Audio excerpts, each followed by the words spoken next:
au sommaire ce soir, retour sur le match du Racing d'hier soir. On prendra également des nouvelles handball de Célesta, sans oublier gymnastique et puis bien sûr pour changer tennis de table. Et surtout ce soir on parlera basket avec notre invité Jérémy Enzeli, le capitaine de la SIG. Vous voyez les images, vous avez ramené la coupe à la maison comme on dit, le trophée de la Leaders Cup. Ça vous paraît déjà loin peut-être cette image-là ? Pas loin, mais effectivement, j'avais un peu oublié déjà. On va en revenir dessus tout à l'heure. On commence par du volley, Mathieu. Ouais, on commence par du volley. On fondait beaucoup d'espoir ce lundi sur, on pensait vous présenter un autre trophée, les Mulhousiennes qui avaient l'occasion de remporter la Coupe de France de volley, un trophée que les Mulhousiennes n'ont jamais remporté. Et ben pas du tout en fait. Les Mulhousiennes se sont pris un peu les pieds dans le tapis. Le Final Four de la Coupe de France, ça se passait ce week-end à domicile en plus pour les Mulhousiennes. Toutes les planètes étaient alignées. Ça se passait chez elles. Vous voyez Palais des Sports en mode Coupe de France. Elles sont leaders du championnat. Cannes, leur principale rivale, elles les avaient éliminées en quart de finale, donc tout allait bien. Et puis patatras, les Mulhousiennes ont tout gâché samedi soir en demi-finale contre Nantes. Nantes, alors équipe en forme, c'est vrai, du championnat actuellement, 4e. Mais les Mulhousiennes avaient pourtant remporté le premier set. Elles ont perdu les 3 suivants. Mulhouse éliminé de sa demi-finale, de sa Coupe de France. Les Mulhousiennes, vous voyez sur ces images, ont dû se contenter dimanche à 15h de la petite finale, celle qui servait de levée de rideau à la grande. Le cœur n'y était pas vraiment. Les Mulhousiennes ont en tout cas eu le mérite et le professionnalisme de faire le job et de s'imposer en 3-7 dans cette petite finale. Les Mulhousiennes en rouge et noir évidemment contre le Paris Saint-Cloud, l'autre équipe battue. Saint-Raphaël a créé la surprise dans la grande finale et a donc remporté son premier trophée. Mais victoire amère pour les Mulhousiennes qui avaient donc l'occasion de remporter pour la première fois de l'histoire du club la Coupe de France. À domicile, tout était réuni et ça n'a pas marché du tout. Victoire donc au goût amer hier après-midi pour Léa Solner et les Mulhousiennes. Je savoure pas du tout ma victoire. On l'a fait parce que c'est notre job et qu'on doit être professionnel. Donc voilà, on a joué, on a fait un bon match de qualité. Mais voilà, beaucoup de regrets par rapport à hier et ouais, ça reste. Hier, on a oublié qui on était, comment on s'était construit, dû sans doute à l'enjeu, aux émotions, aux attentes peut-être qui étaient trop grandes par rapport à nous.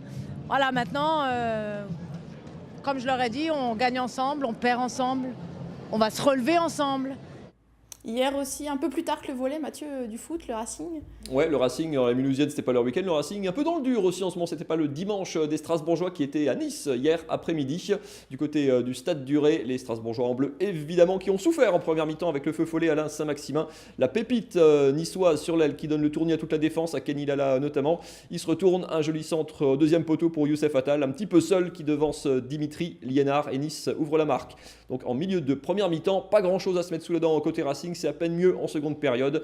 Nuno Dacosta, la frappe, c'est très loin du cadre et même si les Niçois n'étaient pas géniaux, Saint-Maximin lui a fait le spectacle avec ce nouveau solo, ce caviar expédié au-dessus de la barre, 1-0. C'est le 5e match sans victoire consécutif pour le Racing qui est un petit peu dans le dur, qui stagne un petit peu aussi au classement. Les Strasbourgeois sont 9e, vous le voyez, il faudra se reprendre et ça s'annonce pas facile. Prochain match, ce sera à la Méno samedi après-midi, 17h contre l'Olympique Lyonnais qui a gagné 5-1 ce week-end. Ça s'annonce costaud, Marine. On fout toujours une image insolite. Regardez cette photo. Alors, Jérémy, Mathieu, je vous pose la question, est-ce que vous reconnaissez l'endroit ? Moi oui, mais j'ai triché. Jérémy, ça vous dit quelque chose ? Non, pas C'est pas Clairefontaine.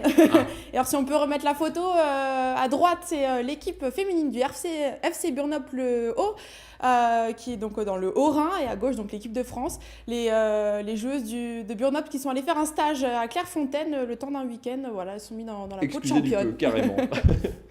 On va parler basket avec notre invité Jérémy Enzeli, le capitaine de la SIG. Retour au championnat, c'était ce week-end avec un match contre Le Mans. C'était la reprise après la trêve internationale et la victoire en Leaders Cup.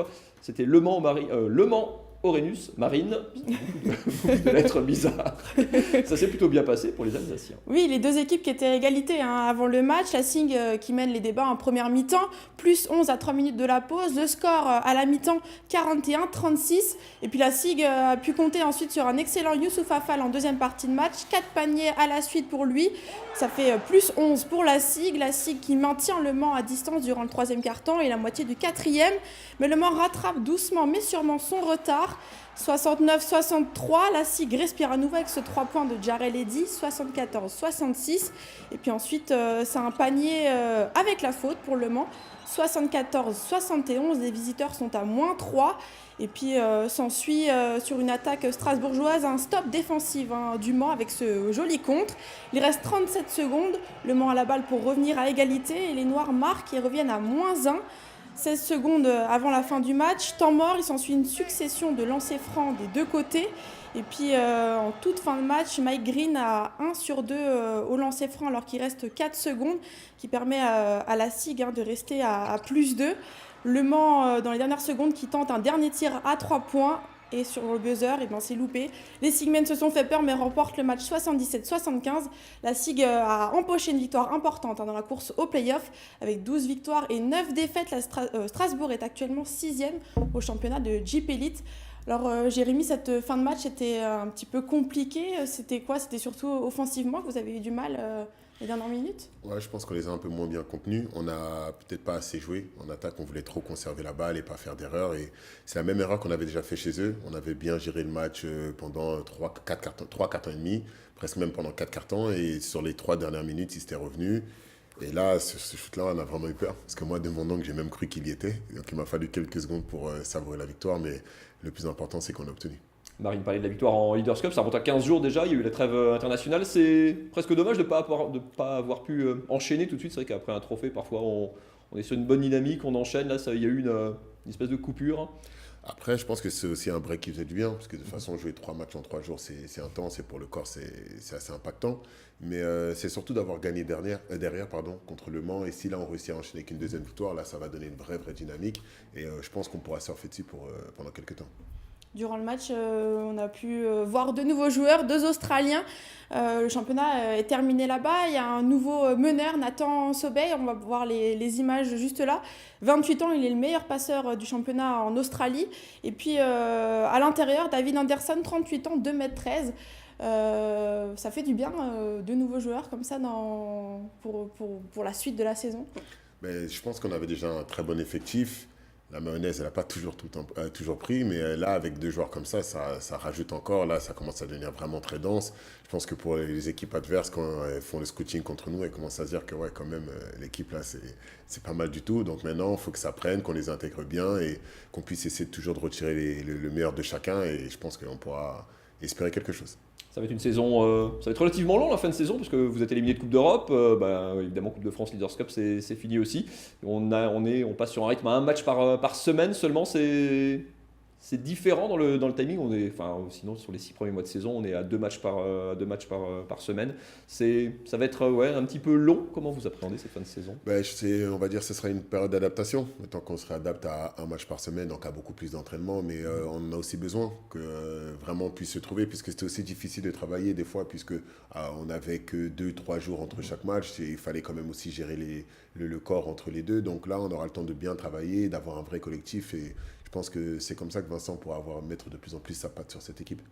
Vous avez eu un passage à vide au mois de janvier, c'était un mois difficile.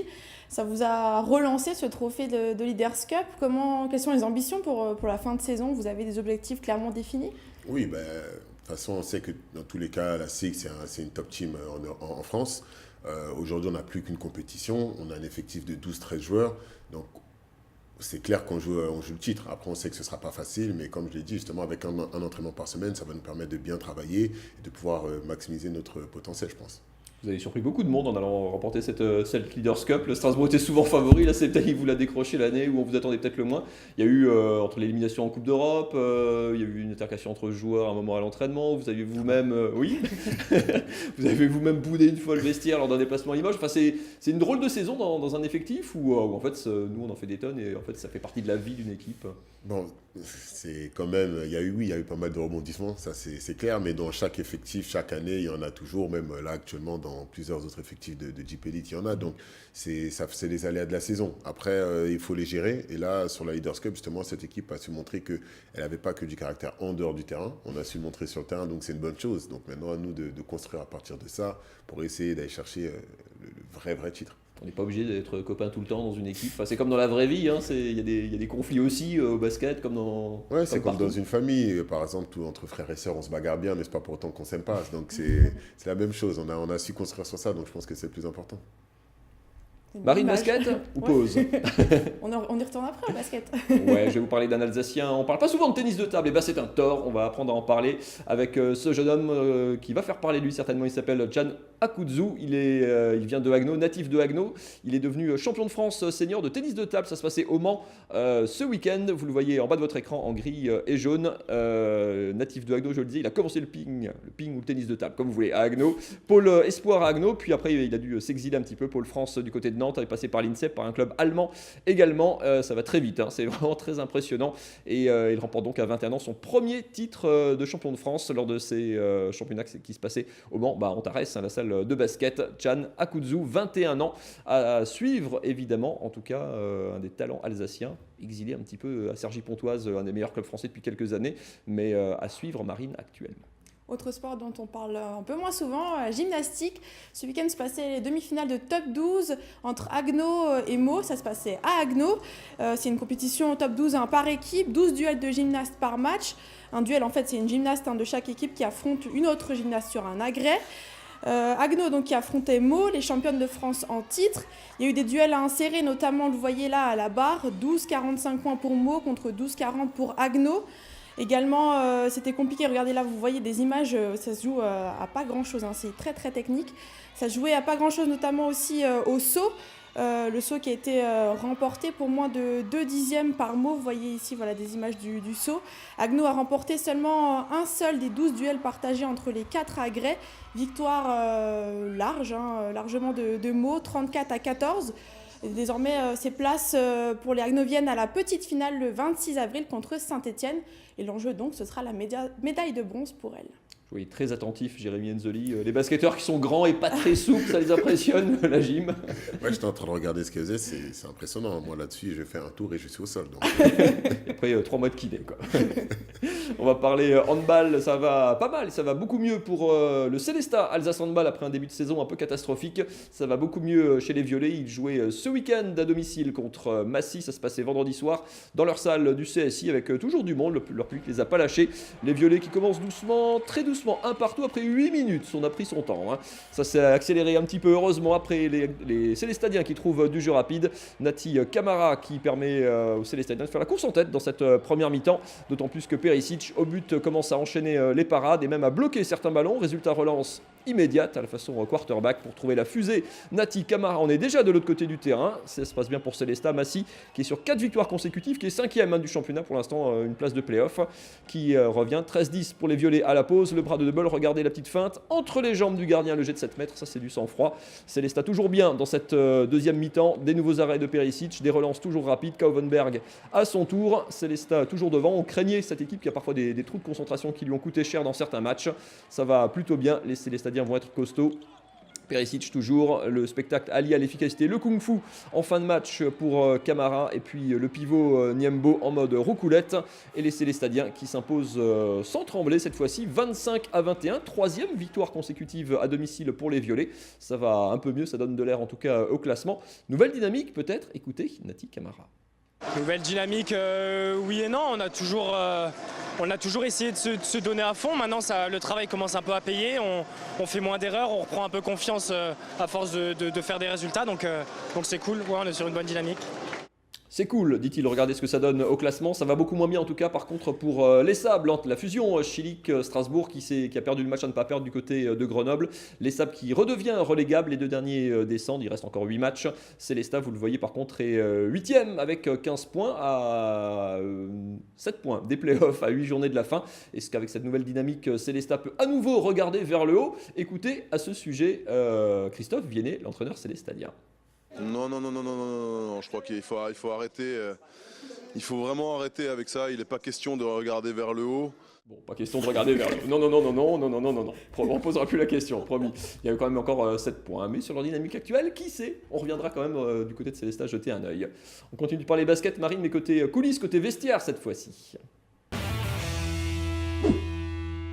Bon, Jérémy, vous vous rappelez sûrement de cette action. Regardez ces images. Alors, pour ceux qui ne s'en rappellent pas, c'était le 17 juin 2017, match 3 des finales.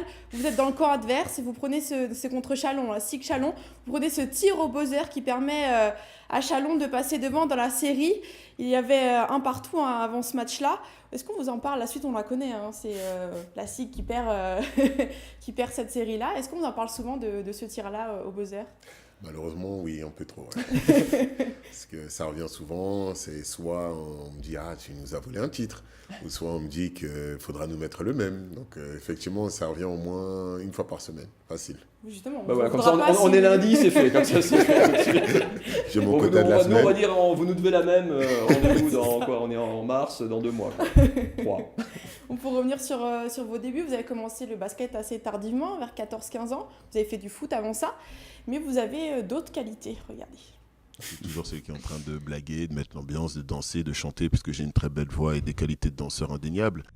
Alors, je suis allée vérifier si vous disiez vrai, et j'ai trouvé une vidéo de vous. Alors, il me semble que c'est vous, si je ne me trompe pas. Alors, c'était quand? Ça date un petit peu, ça. C'est à l'hôtel, ça, en plus, non? Non, c'est...